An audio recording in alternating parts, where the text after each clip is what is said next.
Hello दोस्तों, जय माता दी। सभी को हमारी तरफ से खुशबू यादव आदि गीत के चैनल पर सभी का स्वागत है।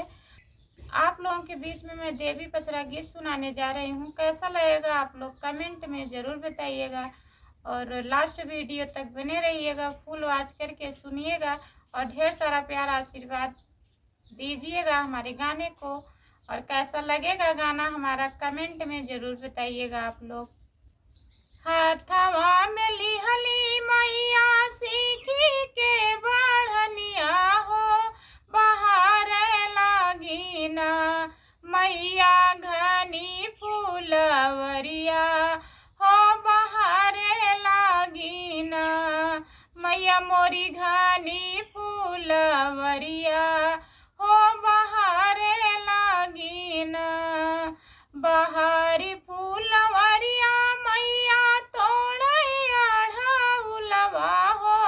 कि चालीर भैलीना हो, कि चालीर भैलीना मैया मालिनी दुअरिया हो, कि चालीर भैलीना मैया मालिनी दुअरिया हो, कि चालीर भैलीना।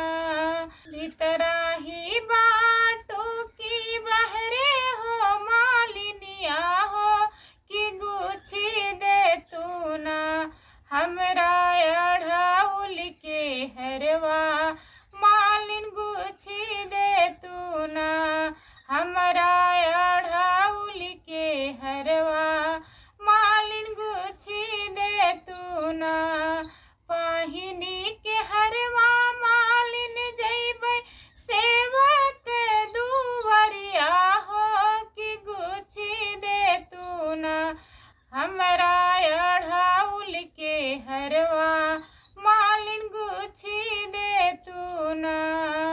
होए दा सुबेरे मैया उगे दा सूरजवा हो, कि गुछी देबै ना तुहरा अढ़ौल के हरवा, मैया गुछी देबै ना तुहरा अढ़ौल के हरवा, मैया गुछी देबै ना।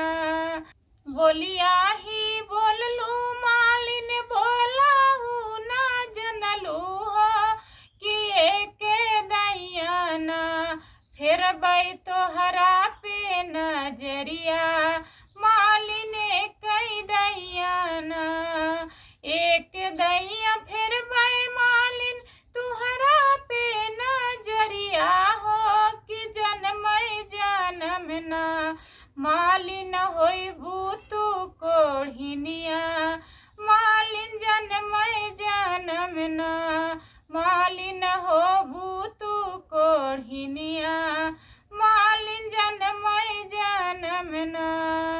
एतनी बचनिया जब सुनली मालिनिया हो, गिरी पाड़ना दुर्गे मैया के चरनिया हो, कि गिरी पाड़ना दुर्गे मैया के चरनिया हो, कि गिरी पाड़ना।